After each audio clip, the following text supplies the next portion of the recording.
방송에서 제공하는 투자 정보는 투자 판단에 대한 조언입니다.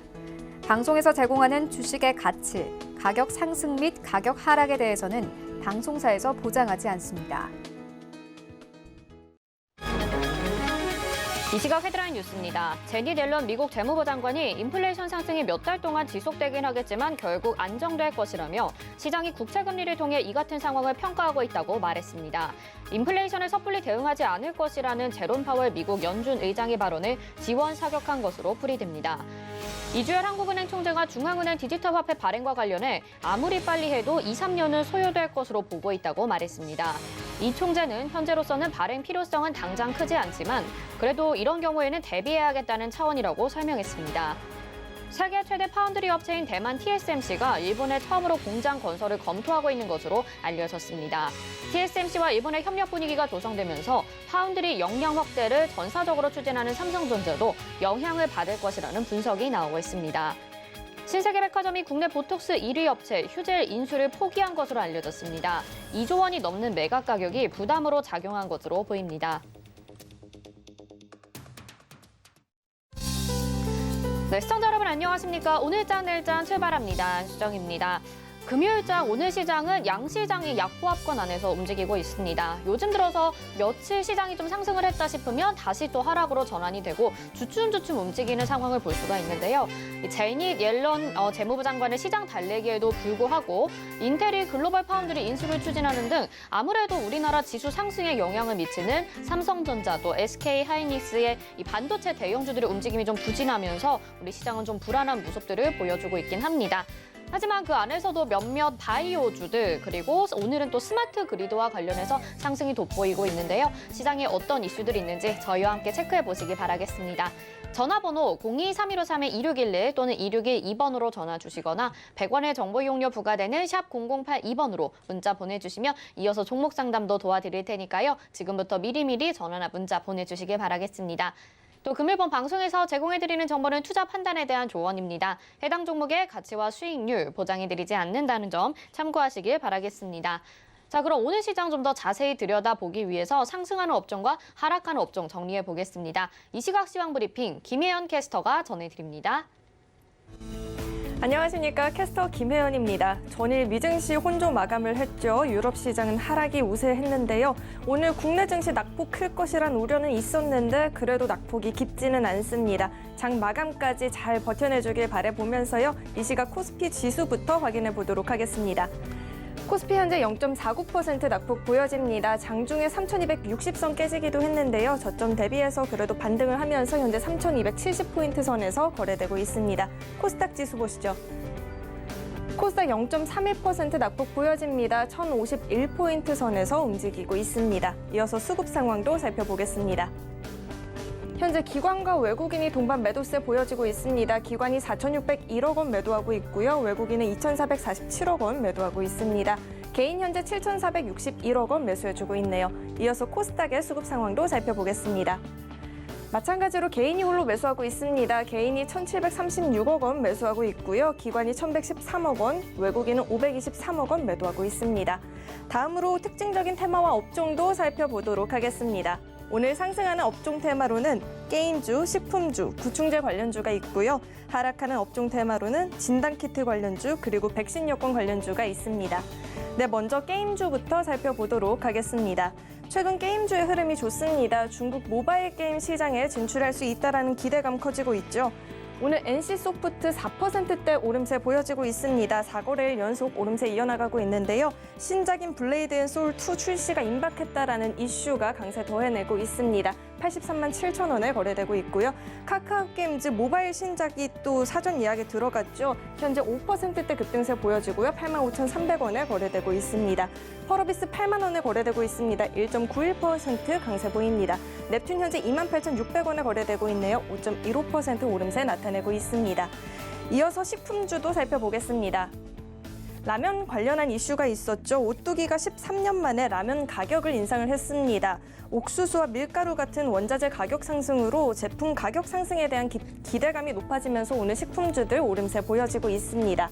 농심 33만 9천 원에 거래되고 있습니다. 2.26% 오름세 보여지고 있고요. 대상 2만 8천 원에 거래되고 있습니다. 1.45% 오름세 보여지고요. SPC 삼립과 삼양식품 역시나 1%대 오름세 기록해내고 있습니다.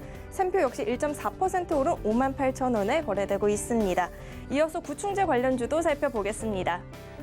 인도네시아에서 구충제를 코로나19 치료제로 긴급 승인했다라는 이슈 나오면서 오늘 구충제 관련주들이 시세 분출해주고 있습니다. 화일약품 1.67% 올랐고요. 알리코제약 1.28% 오름세 기록하고 있습니다. 제일바이오 3,935원에 거래되고 있습니다. 6%대 급등세 보여지고요. 이글백과 진바이오텍은 상승분 소폭 반납하긴 했지만 현재 0%대 상승세 이어나가고 있습니다. 네, 다음으로 하락하는 업종과 테마도 살펴보도록 하겠습니다. 우선 오늘 진단키트 관련주들이 내림세 보여지고 있습니다. SD바이오센서 오늘 상장 첫날인데요. 기대에 못 미치곤 있지만 그래도 상승해주고 있는데 그 외에 진단키트 관련주들은 일제히 낙폭 보여지고 있습니다. 엑세스바이오 9%대 낙폭 보여지고요. 휴마시스 10%대 낙폭 그려지고 있습니다.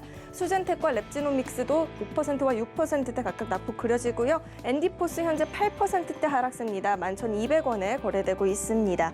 네, 다음 백신 여권 관련주들도 살펴보도록 하겠습니다. 백신 접종률이 높아짐에 따라서 또 기대감에 오름세 기록을 했었는데요. 오늘은 다시 한번 낙폭 그려내고 있습니다. 코로나19 신규 확진자 수가 여전히 증가하는 추세이면서 백신 여권 관련 주들은 오늘 내림세 보여지고 있는데요. KT와 SJ솔루션스는 장중에 상승 전환했네요. KT 0.45% 소폭의 오름세고요. 라운시큐어 0.76% 내린 5,210원에 거래되고 있고요. 케어랩스 0.96% 하락세 보여집니다. 아이크래프트도 역시 2%대 낙폭 그려내고 있습니다. 네, 이어서 오늘 태경케미컬 살펴보도록 하겠습니다. 올 여름 열돔 형태의 폭염이 전망이 되면서 드라이 아이스 국내 점유율 1위 기업인 태경케미컬의 주가가 오늘 장중에 강세 보였는데요. 수요 증가에 따른 실적 기대감이 커진 것으로 풀이되고 있습니다. 현재 3.83% 오른 2350원에 거래되고 있습니다. 네, 지금까지 이 시각 특징적인 업종과 테마 살펴보았습니다. 네, 오늘 상승하는 업종과 하락하는 업종 정리를 해봤는데요. 오늘도 구충제 관련주들이 코로나19 치료제 긴급 사용 승인이 되면서 관련주들 급등하는 모습 볼 수가 있고요. 또 진단키트는 오늘도 하락하는 모습들 보여주고 있습니다. 같은 제약바이오 업종 안에서도 이렇게 좀 상반된 모습을 보여주고 있는 섹터들 잘 체크를 해보시기 바라겠고요. 오늘 시장 좀 더 자세히 들여다보기 위해서 객장 상황 연결해 보도록 하겠습니다. 메리츠증권 강남금융센터 정효훈 과장 전화 연결돼 있습니다. 안녕하십니까?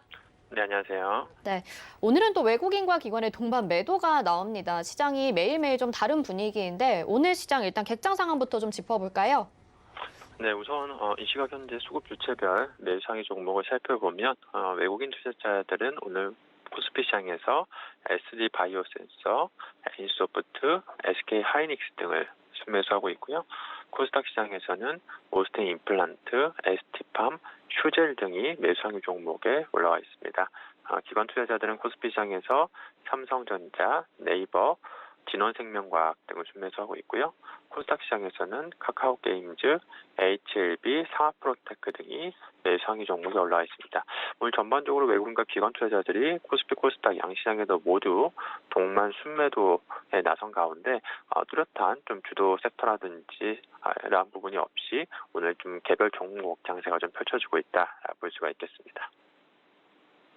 네, 말씀하신 것처럼 주도 섹터나 업종은 사실 딱히 찾기가 좀 어려운 시장 상황인데요. 그래도 오늘 시장 한마디 어떻게 정리를 해볼 수가 있을까요?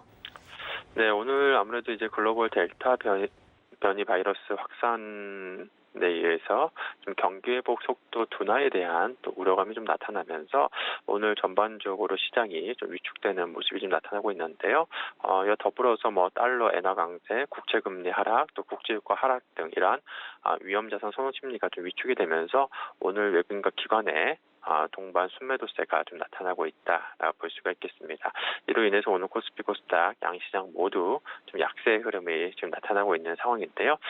그렇지만 지금 현재 글로벌 그 중앙은행들이 완화적 통화 정책 기조를 계속해서 좀 유지하고 있는 가운데 향후 좀 주식시장에 좀 긍정적인 영향을 좀 유동성이 좀 미칠 가능성이 있지 않나 그렇게 보고 있고요. 특히나 이제 오늘 소매 판매 지표가 이제 경제 지표가 좀 발표가 예정되어 있는 상황인데요. 관련해서 이제 경제 정상화에 대한 그런 좀 기대감이 좀 높아질 수 있다라는 점도 다음 주 좀 시장을 좀 긍정적으로 좀 바라볼 수 있는 부분이 아닌가 그렇게 보고 있습니다. 네, 계속해서 뭐 연준이고 제니 델런 재무부 장관이고 시장에는 좀 긍정적으로 작용할 수 있는 내용들을 언급을 해주고 있는데요. 오늘의 조정 그냥 한숨 쉬어가는 정도라고 생각을 하고 다음 주 좀 긍정적으로 보고 계시는 의견 잘 들어봤습니다. 오늘 말씀 여기까지 듣겠습니다. 고맙습니다. 네, 고맙습니다. 네, 지금까지 메리츠증권 강남금융센터 정영훈 과장과 함께했습니다. 이어서 이번 주 핫 이슈로 이어집니다.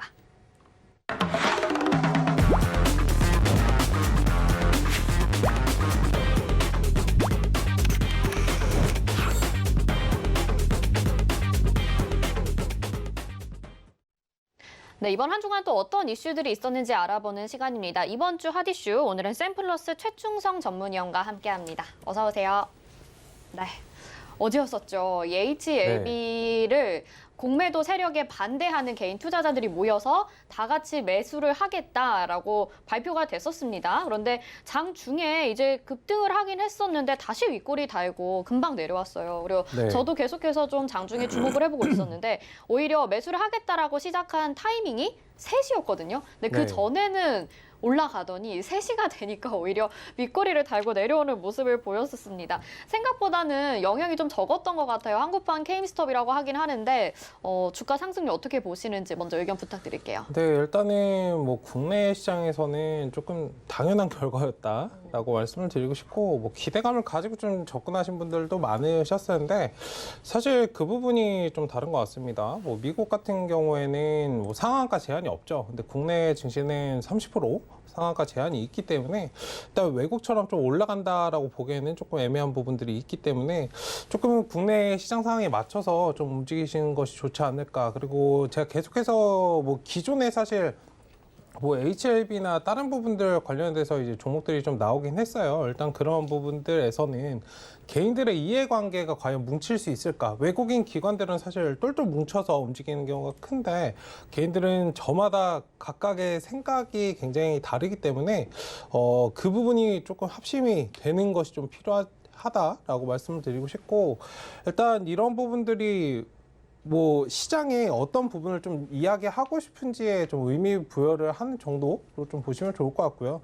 뭐 그렇게 움직이기 때문에 나도 따라서 사봐야지 하는 그렇게 좀 접근을 하신다면 오히려 외국인들에게 차익 실현을 하는 그런 기회가 좀 주어지지 않을까라고 말씀을 드리고 싶은데 어쨌든 좀 조심스럽게 대응하셔야 되는 그런 것들은 좀 필요하지 않을까라고 말씀을 드리도록 하겠습니다. 네, 개인들의 생각이 다 다르기 때문에 그런 부분들을 생각을 해야 된다 이렇게 말씀을 해주셨는데 뭐 당연히 미국 시장에서는 상한가가 없다고 하더라도 1,600%를 기록을 했었잖아요. 근데 우리나라는 21% 장중에 급등을 하고 그 이후에 이제 하락을 하게 됐잖아요.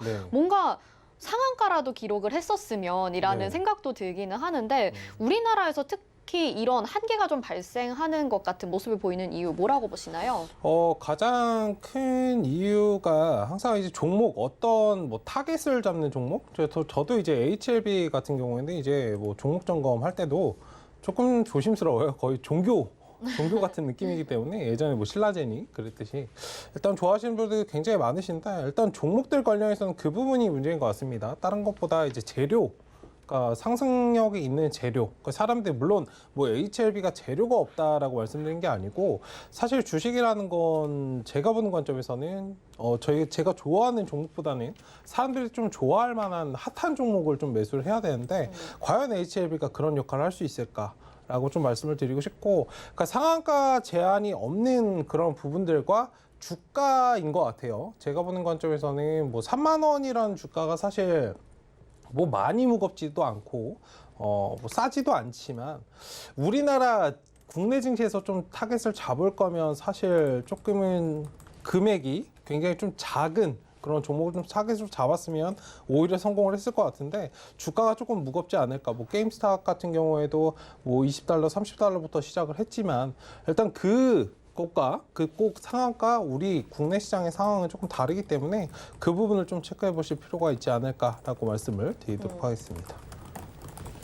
그렇다면 지금 HLB는 공매도 잔량이 아무래도 많은 종목이기 때문에 그렇죠. 지금 개인 네. 투자자분들이 이 종목에 도전을 했던 건데 네. 사실 다른 좀 가벼운 종목을 말씀을 하셨잖아요. 네. 가벼운 종목으로 다시 개인 투자자들이 이런 방법을 좀 시도를 해본다면 그때는 주가를 상한가까지 기록을 하거나 뭐 이렇게 될 가능성도 혹시 있다고 보시나요? 뭐 해볼 수 있겠죠. 그리고 좀 재료의 부분을 제가 말씀을 드렸는데 지금 시장에서 좀 저평가되고 있는 그런 종목들을 좀 보시면 좋을 것 같아요. 쉽게 뭐 메타버스 관련주들을 보신다거나 아니면 게임 관련주들을 보신다거나 그러니까 그런 부분들은 상대적으로 금액이 굉장히 좀 낮게 형성이 되어 있고 사람들이 조금 사고 싶어하게 만드는 그런 것들이 굉장히 강하거든요. 물론 제약바이오 관련해서 만약에 타겟을 잡을 거면 재료가 뭔가 빵빵 터질 수 있는 예전에 코로나와 관련돼서 구충제 관련된 이슈가 나오면서 신풍제약이 엄청나게 상승을 했잖아요. 일단 그런 부분들에 대한 재료를 좀 말씀을 드리고 싶은 건데 HLB가 과연 그런 역할을 할 수 있을까에 대해서는 단순히 이제 뭐 공매도에 대한 그런 지분율 정도로 좀 접근을 한다면 조금은 무모한 선택이 아닐까라고 말씀을 드리도록 하겠습니다. 네. HLB로 이렇게 도전하기엔 좀 무모한 선택이었다. 재료가 지금은 없는 상황이기 때문에 그쵸. 그렇게 네. 말씀해 주셨는데 혹시 차트를 보면서 분봉상의 흐름으로도 예측이 가능했다라는 점을 분석을 좀 해주실 수 있을까요? 일단 분봉상으로 말씀드린 것보다는 기술적으로 그냥 뭐 차트를 본다면은 뭐 전 매물대 정도가 45,000원짜리에서 이제 5만원짜리예요. 뭐 충분히 이제 매물이 쏟아질 수 있는 그런 자리였다라고 말씀을 드리고 싶은데 물론 바닥 대비해서 저점에서 이제 모아가신 분들은 수익권 이시였겠지만 기존에 사실 그 힘의 방향을 좀 보셨으면 좋겠는데 바닥에서 이제 끌어온 사람과 그러니까 위에서 매수를 계속적으로 해서 끌어온 사람의 그 관점에서 한번 보시자면 솔직히 차익 실현을 하고 싶어하는 사람들이 더 훨씬 많을 거기 때문에 일단 그 부분에서도 조금은 무리가 있지 않았을까. 만약에 차트가 제가 보는 관점에서는 작년 연초까지만 해도 이제 한 5만 원 정도까지 형성이 돼 있을 때 뭐 이 구간 정도였다면 한번 해볼 수 있었겠으나 지금 자리는 너무 좀 바닥권 대비 가격적인 메리트가 워낙 있는 구간이었기 때문에 일단 지금 자리에서는 매물이 충분히 쏟아지고도 남을 구간이었다. 만약에 좀 시간적으로 횡보를 하고 완전하게 좀 정배열로 돌아서려고 하는 모습이 보인다면 기술적으로 말씀을 드린 겁니다.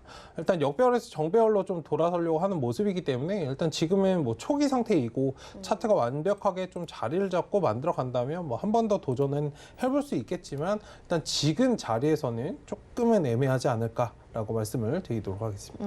지금은 좀 애매하다 이런 의견 주셨고 HLB 자체에 대해서도 지금은 재료가 없기 때문에 조금은 무모한 도전이었다. 뭔가 한 번의 해프닝으로 끝나지 않을까라는 생각도 들긴 하는데 그래도 한투여는 계속해서 이 공매도 운동을 연장한다고 합니다. 앞으로 좀 더 상황 지켜봐야 될 것 같고요.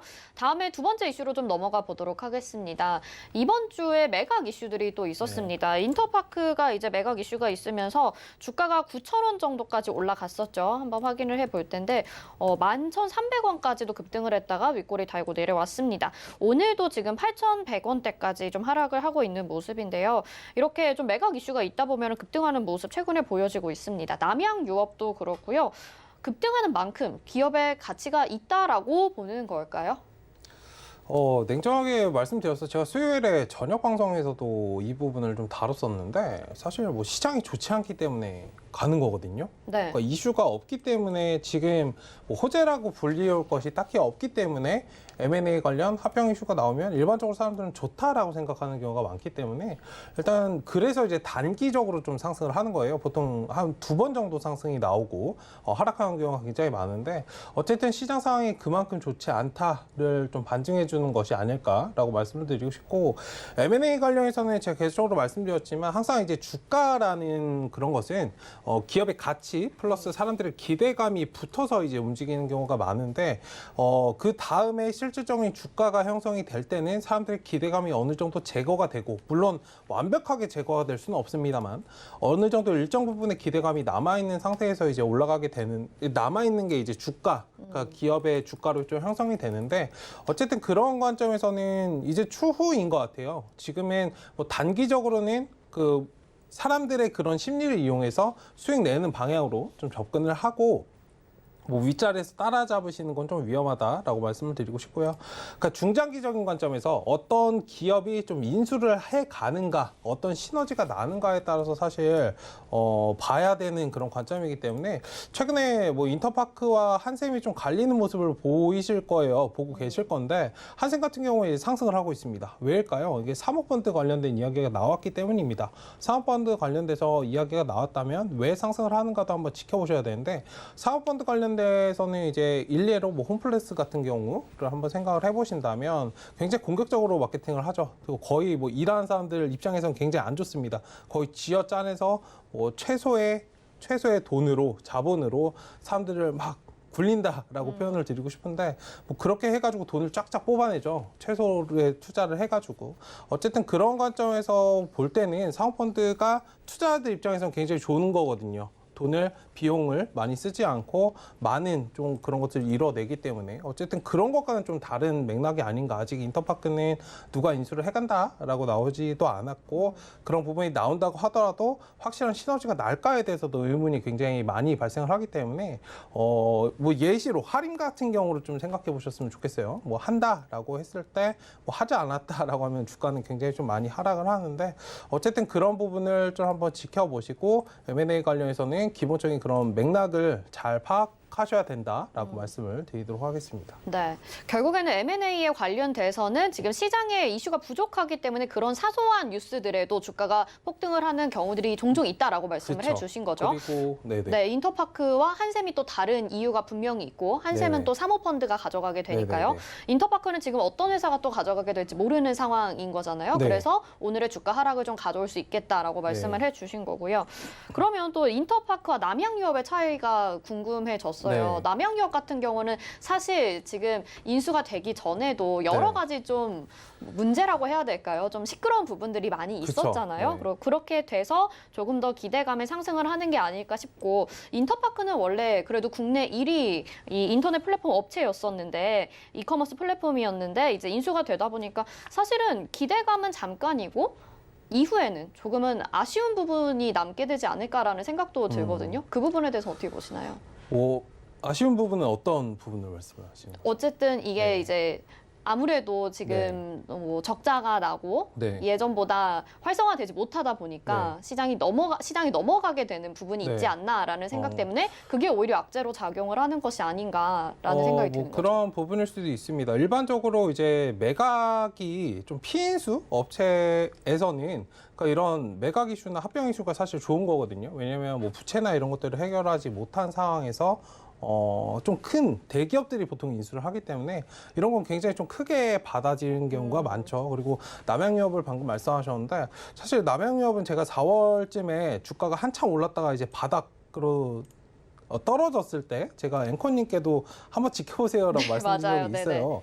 근데 남양유업과 지금의 한샘이나 뭐 인터파크 같은 경우는 다른 경우입니다. 사실 뭐 이슈에 대한 누가 인수를 한다라고 해서 지금 올라간 것이 아니고 오너 리스크가 해제됐다는 거에 대해서 굉장히 좀 큰 이슈를 받았기 때문에 좀 분리해서 보실 필요가 있을 것 같아요. 오너 리스크 해제는 일반적으로 여기서 우리가 이제 한 번 더 작년에 좀 주식시장에 좀 진입하신 분들은 새롭게 이제 하나 더 배워가시는 건데 오너 리스크가 해제됐다는 건 기업에 굉장히 좀 좋게 작용을 하는 경우예요. 이 주가가 상승하는 건 누가 단순히 인수를 해서 지금 상승하는 것이 아니고 기존에 굉장히 구설수가 굉장히 많았었잖아요. 그런 것들이 해제가 됐으니까 이제 조금 더 이미지 쇄신을 할 수 있겠다라고 해서 이제 상승을 하는 것이기 때문에 좀 그런 관점에서 남양유업은 좀 보시는 것이 어떨까라고 말씀드리도록 하겠습니다. 네, 그러니까 결국엔 같은 M&A 이슈라고 해도 기업들의 특징을 잘 살펴서 각각 다른 주가 흐름을 보여줄 수 있다는 점 참고를 하셔서 투자하실 때 피해가 없으셔야 될 것 같습니다.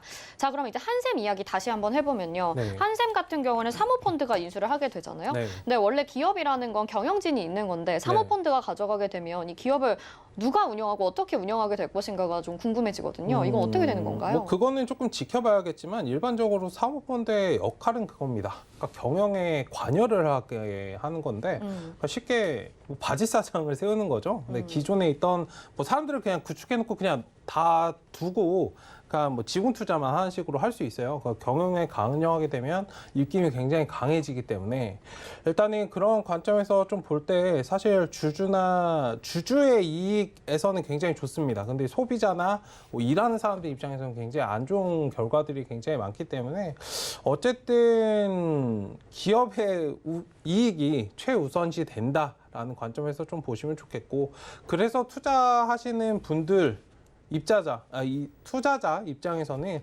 굉장히 좀 크게 멀리 성장성으로 한번 주가의 상승을 기대하시는 분들이라면 최근에 좀 상승이 나왔지만 이 정도 또 멀리 보시고 좀 하신다면 굉장히 좀 좋게 작용을 할 수 있기 때문에 일단 그런 부분들 보시면 좋을 것 같고, 사모펀드 같은 경우에는 굉장히 좀 공격적이에요. 만약에 뭐 시위하는 거나 이런 것만 좀 보셨을 텐데, 홈플러스 같은 경우도 최근에 뭐 사모펀드 관련돼서 막 시위를 하고 일하시는 분들이 일하기 힘들다라고 말씀하시는 분들이 많으신데, 어쨌든 그런 부분에서 좀 같은 맥락으로 좀 접근을 해보시는 것이 어떨까. 단순히 이제 M&A 관련돼서 두 종목이 최근에 좀 많이 올라갔지만, 이거는 아까도 말씀드렸지만 시장 상황이 좋지 않기 때문에 그냥 뭐 이슈다 해가지고 그냥 올라가는 것인데, 이 다음은 분명하게 이제 갈릴 거예요, 희비가.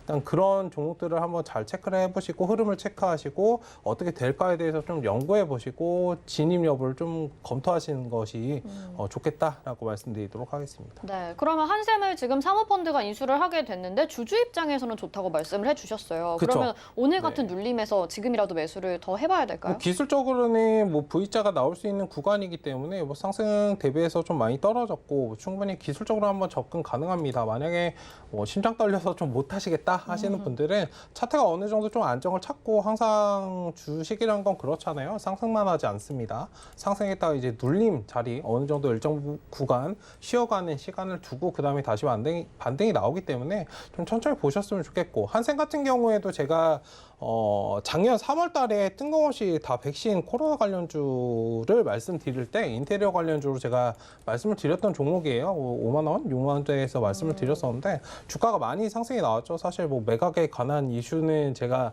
뭐 알고 있지 못했겠지만, 물론 작년에 어쨌든 뭐 굉장히 저평가되어 있고, 그 인터파크랑은 좀 다른 것 같아요. 성장성에서 본다면 최근에 1인 가구도 굉장히 증가하고 있고, 세대의 변화, 시대의 변화라고 좀 말씀을 드리고 싶은데, 지금 40, 50대 우리 윗세대 부모님 세대들은 사실 좀 불편함을 감수하고서라도 조금 사시거든요. 근데 20, 30대들은 조금 원하는, 지금 당장에 그런 것들이 좀 필요해요. 집이 조금 불편하게 느껴진다 하면은 뭐 인테리어를 그냥 바꾸고 하기 때문에 1인 가구도 많이 실질적으로 증가를 하고 있고, 예전에 뭐 4명씩 살던 게 지금 1명씩 산다라고 생각을 해보신다면 인테리어 관련해서 성장성은 굉장히 큽니다. 그러니까 이 관점에서도 좀 접근을 해보시고, 지금 부동산 정책이나 이런 부분들을 봤을 때 신도시까지도 넓혀가는 것들을 봤을 때도 성장성은 굉장히 크기 때문에 단순하게 뭐 사모펀드가 인수를 해서 보시는 것보다는 이런 맥락들이 굉장히 재료가 많기 때문에, 뒷받침해 줄 수 있는 재료들이 많기 때문에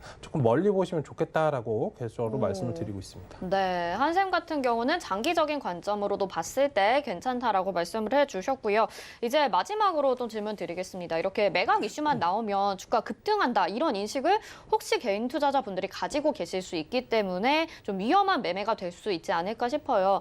인수합병과 관련돼서 매매를 해야 될 때는 어떤 투자 자세로 좀 매매를 해야 될까요? 항상 어떤 투자이든 그 기대감이 꺼졌을 때 내가 어떻게 대응을 할 것인가에 대해서 좀 인지를 하시고 접근하실 필요가 있을 것 같고요. 최근에 일례로 그냥 하림 같은 경우가 있죠. 뭐 인수 관련돼서 올라갔다가 뭐 복날에는 좀 빠져나올 수 있지 않을까라고 생각하셨던 분들 많으실 텐데, 뭐 상승 자리가 아예 나오지 않죠. 이런 것들이 그냥 기대감이 꺼버리게 되면은 뭐 빠져나올 수가 없습니다. 어떻게 움직일 수도 없게 되는 상황들이 나오기 때문에 항상 이성적으로 생각하시고, 이런 뭐 단순하게 M&A뿐만 아니라 시장에서 나오고 있는 모든 재료들, 사실 뭐 10년 전 같은 경우에는 주식시장이 굉장히 좀 폐쇄적이었어요. 제가 처음 할 때만 해도 좀 폐쇄적이었는데 지금은 아무래도 재료가 굉장히 많기 때문에 오히려 이 풍부한 이러한 재료 속에서 어떤 게 진짜일까를 좀 파악하는 것이 그런 능력이 굉장히 필요한 시장이기 때문에 항상 이성적으로 한번 생각을 해보시고 사람을 따라가지 않으셨으면 좋겠어요. 그리고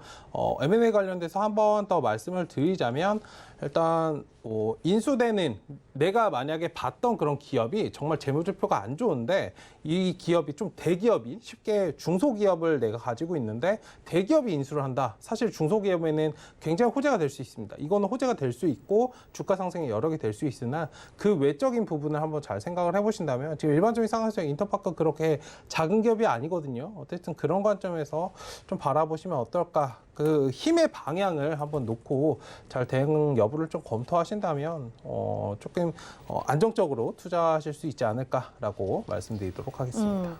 네, 이렇게 들어봤는데 지금 그러면 M&A 이슈가 급등 양상을 보이는 모습을 봤을 때 시장이 좋지 않아서 상승하는 거라고 말씀을 하셨잖아요. 네. 그러면 시장 분위기가 좋다면 이런 이슈에도 굳이 상승하지 않는다라는 말씀이실까요?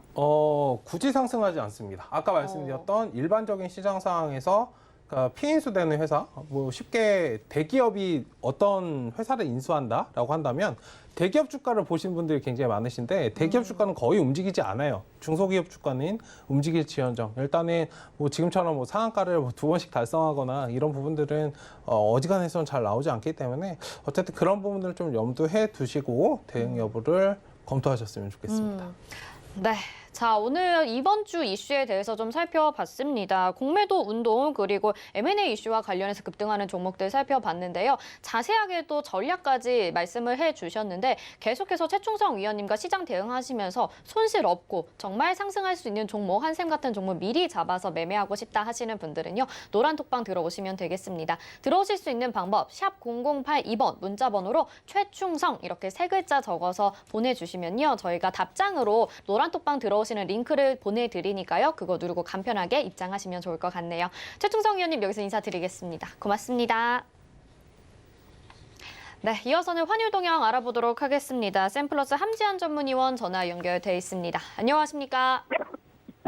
안녕하세요. 네, 원달러 환율 계속해서 박스권의 움직임 보여주고 있는데 오늘 1,140원대를 또 이탈을 하게 됐습니다. 어제 7원 정도 하락했고 오늘도 지금 3원 가까이 좀 하락을 하고 있는데요. 원달러 환율 동향 좀 짚어주시죠. 네, 지금 달러는 전반적으로 다른 통화에 대해서는 좀 강세를 보이고 있었습니다.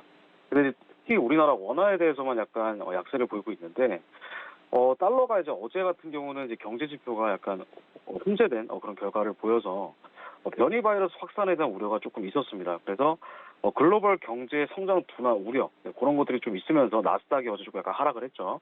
그리고 이제 안전자산 선호 경향이 다시 부각이 됐습니다. 그래서 올라갔지만 아시아 마켓에서 다시 조금 약세를 보이면서 하락을 하고 있습니다. 근데 이제 제가 생각하는 게 일단 원화가 조금 강세를 달러보다 보이는 이유는 한국은행의 이제 이주열 총재가 8월에 금리 인상을 조금 단행할 것이라는 기대감이 이제 원화를 조금 강세로 이끌고 있지 않나 그런 생각이 듭니다. 제롬 파월 연준 의장은 지난 밤에 상원 증언에서 일시적인 인플레이션에서 연준이 대응할 수 있는 것은 적절하지 않다라고 하면서 비둘기파적인 발언을 이어갔습니다. 제니 옐런 미국 재무장관도 높은 인플레이션이 몇 달 동안 더 이어질 수는 있겠지만 중기적으로는 인플레이션이 정상 수준으로 하락할 것이라고도 얘기를 했죠. 미국의 경제 지표는 이제 혼재된 결과를 보였습니다. 주간의 신규 실업 수당 청구 건수는 전주보다 개선된 모습을 보여줬지만 시장 예상보다는 높았으며 뉴욕의 제조업 지수 그리고 이제 필라델피아 연준 지수는 하락을 했지만 제조업 지수는 약간 개선됐습니다. 6월의 산업 생산은 전월 대비 0.4% 정도 증가를 했고요. 근데 시장 예상치보다는 약간 낮게 나오면서 경기의 정적 논란을 다시 자극했습니다. 유럽에서는 지금 변이 바이러스 확산 우려에 따라서 안전자산 선호 심리를 약간 이제 불어일으키고 있는 중입니다. 국제유가는 오펙의 산유국의 감산 완화 기대 높아진 가운데 유럽과 미국 내 코로나19 확진자 수가 증가하고 있다는 소식에 하락을 보였고요. 향후 미국 내 백신 접종률이 낮은 지역에서 이제 원유 수요가 부진할 수 있다는 우려가 높아진 영향이 컸습니다. 또한 전일 발표된 중국의 2분기 경제 성장률이 1분기 대비 둔화되면서 중국의 성장 둔화에 대한 우려가 높아진 점도 유가의 하락 요인으로 작용을 했습니다. 한편 금시장 같은 경우에는 델타 변이 확산에 따른 안전자산 선호 심리로 상승을 지속했고요. 달러가 어제는 상승 마감했지만 약세를 약간 보이면서 미국 10년물 국채 금리도 약간 하락했습니다. 그래서 금 가격이 지금 현재 지지를 받고 있는 것으로 보입니다. 국고채 금리는 매파적인 금통의 영향을 받아서 단기물이 급등하면서 컵 플랫이 형성이 됐습니다. 한국은행 금통위는 기준금리를 0.5%로 동결을 했지만 소수 의견이 한 명 등장을 했고 이주열 총재의 기자 간담회가 상당히 매파적이었던 것으로 평가가 돼서 코로나 재확산에도 예상한 성장률 4%가 달성할 것으로 전망을 했으며 금융 불균형을 가장 우선순위로 둬야 된다는 입장을 고수했습니다. 미국의 국채금리는 파월의 연준의장의 증언이 다시 이어지면서 하락을 했고 10년물은 1.3% 레벨로 다시 떨어졌습니다. 파월 연준의장은 상원 증언을 통해서 일시적 인플레 상승에 대응할 필요가 없다는 입장을 다시 피력을 했습니다. 신규 실업 수당 건수가 감소하고 제조 지표가 호조를 보였지만 산업 생산이 전월 대비 하락하면서 지표는 혼재된 양상을 보였습니다. 2월에 물가가 예상 밖에 상승했음에도 미국 국채는 아직까지는 하락세를 이어가고 있습니다. 지금 현재 8월에 기준금리를 올리겠다는 의지가 명확하게 드러낸 상황이어서 지금 전반적으로 원달러 환율은 하락할 가능성이 높아 보입니다. 다만 환율이 1,150원대까지 상승했다가 빠르게 하락한 만큼 영내 수급상으로는 달러 매수가 우위를 점할 가능성은 높습니다. 또한 뉴욕 증시 기술주 중심의 하락에 따른 글로벌 위험 선호 심리 둔화가 환율의 하락폭을 어느 정도는 제한할 것으로 보입니다. 네, 일단 단기적으로는 하락할 모습을 보여주고 있는 원달러 환율입니다. 하지만 그 하락의 선도 제한될 거라는 말씀을 해주셨거든요. 원달러 환율의 움직임 잘 체크해서 시장 대응하겠습니다. 오늘 말씀 여기까지 듣겠습니다. 고맙습니다. 예, 감사합니다. 네, 함지연 전문위원과 함께했습니다. 이어서 미스터 복광으로 이어집니다.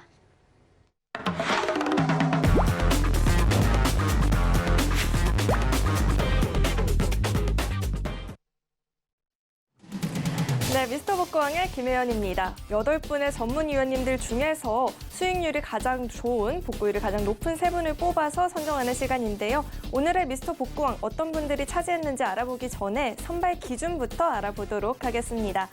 미스터 복고왕 선발 기준은요, 주유소 포트폴리오를 기준으로 하고 있습니다. 시청자의 바닥난 포트폴리오를 전문가의 추천주로 새롭게 포트 운용하게 되는데요.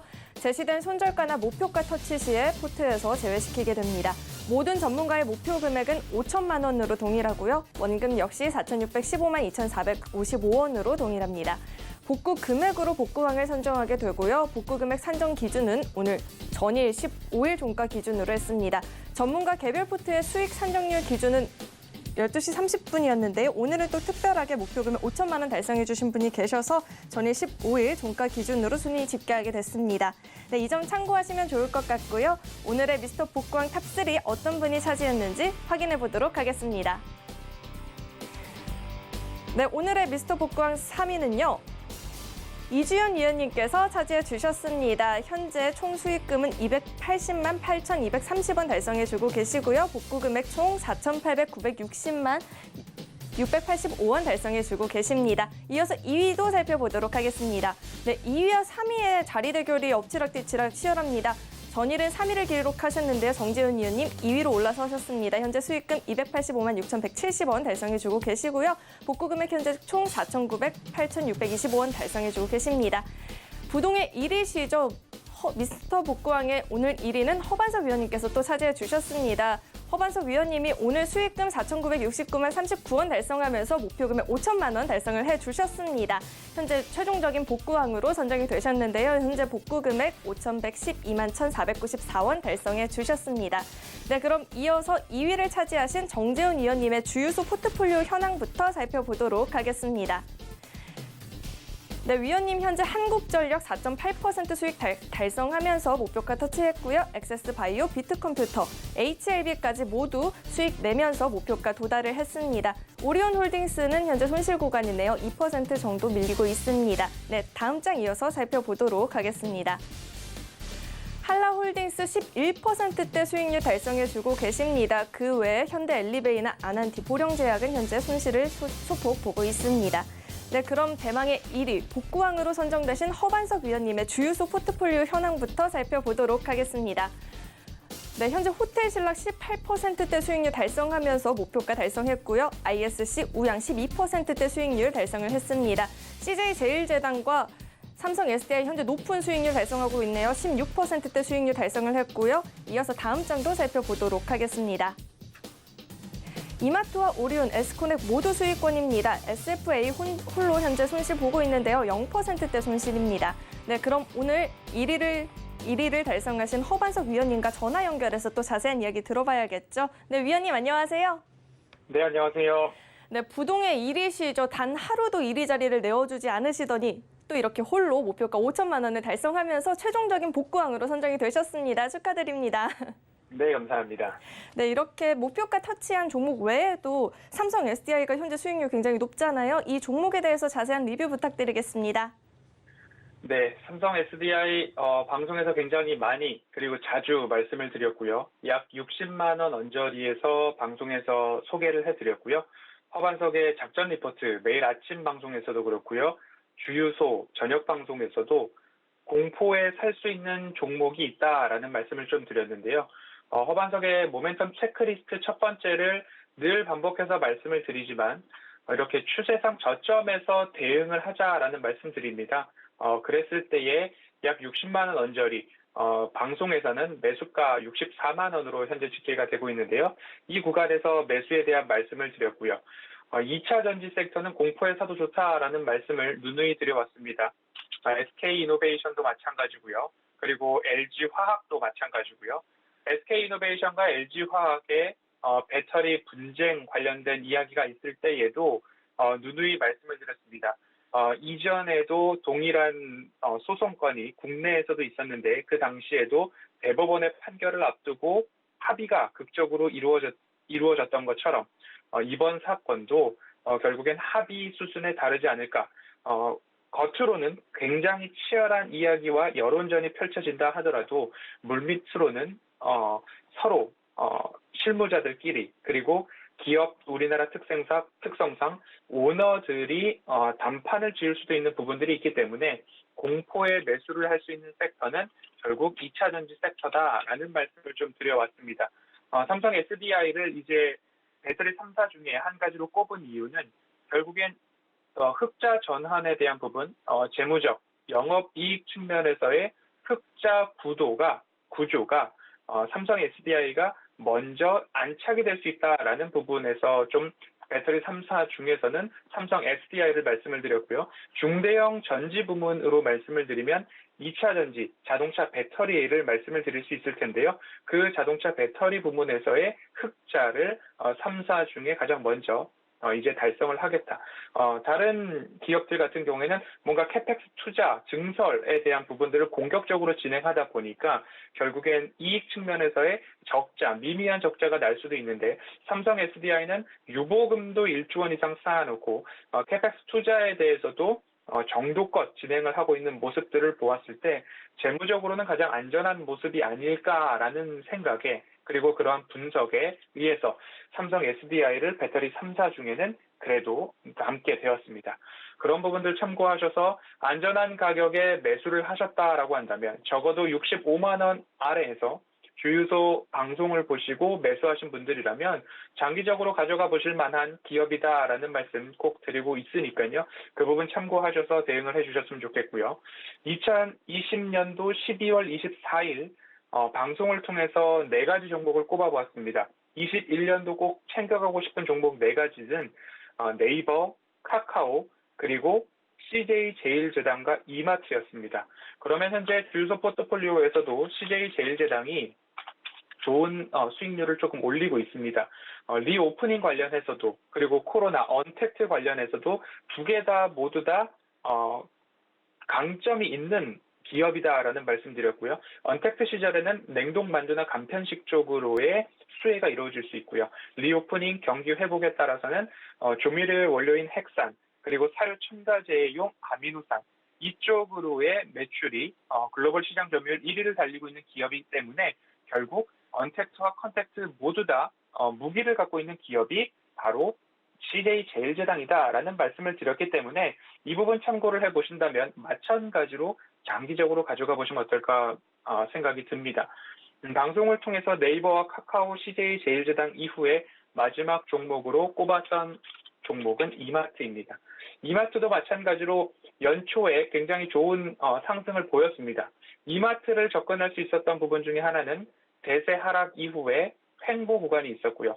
횡보 이후에 이제 바닥을 다졌고 유통에 대한 부분들, 경기 회복에 대한 부분들이 기대가 되기 때문에 최초로 말씀을 드렸던 부분들은 12월 24일이었고요.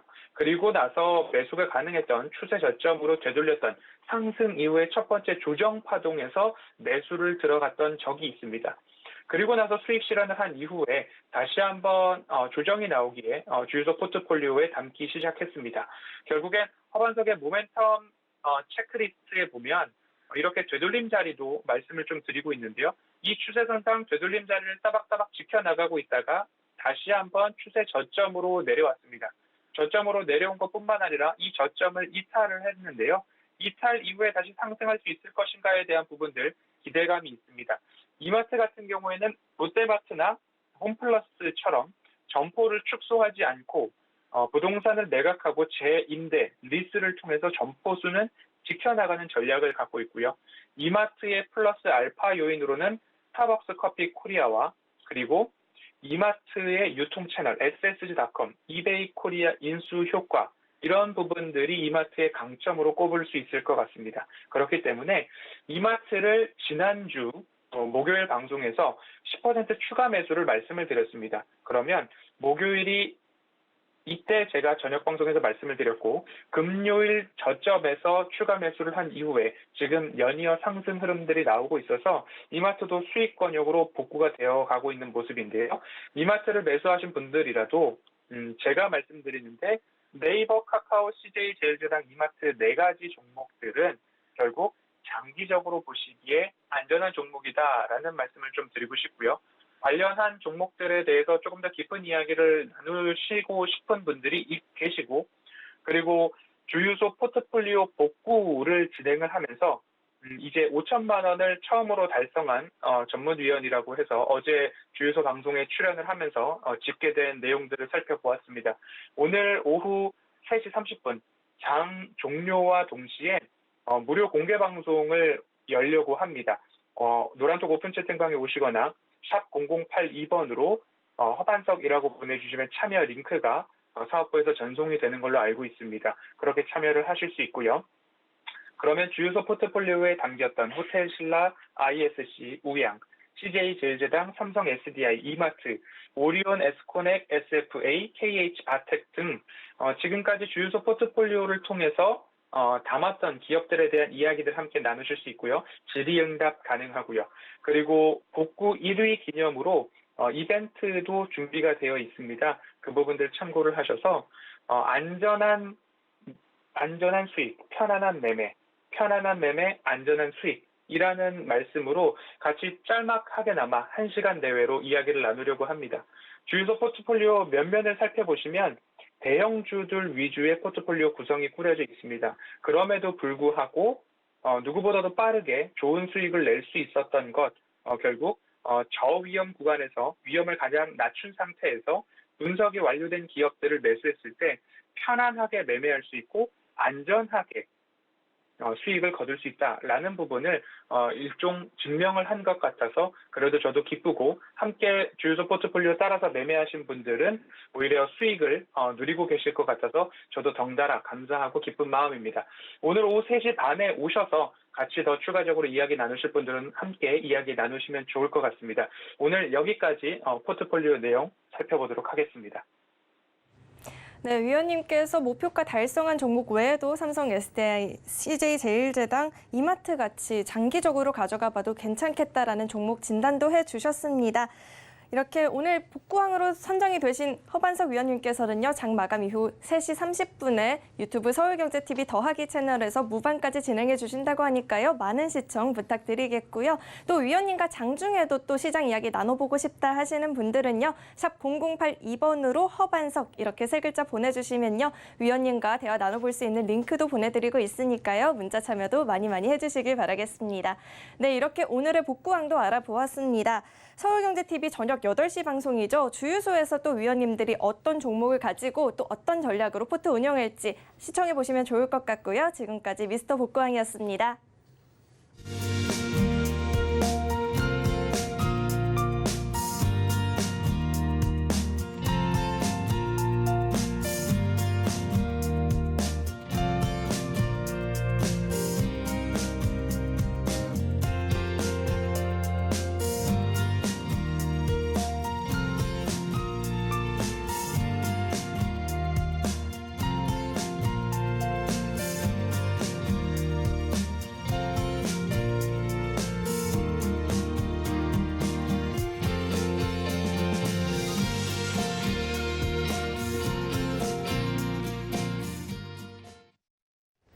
네, 미스터 복구왕 살펴봤습니다. 저희 오늘장 내일장에서 준비한 소식 여기까지고요. 잠시 후 마감 임박 60분의 승부에선 여러분의 종목 고민 도와드릴 예정입니다.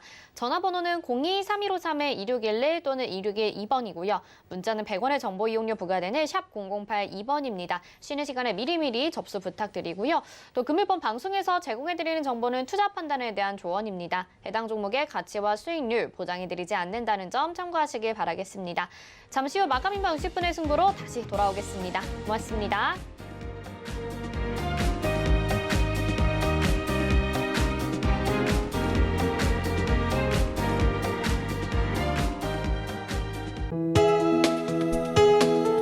본 방송에서 제공하는 투자 정보는 투자 판단에 대한 조언입니다. 방송에서 제공하는 주식의 가치, 가격 상승 및 가격 하락에 대해서는 방송사에서 보장하지 않습니다.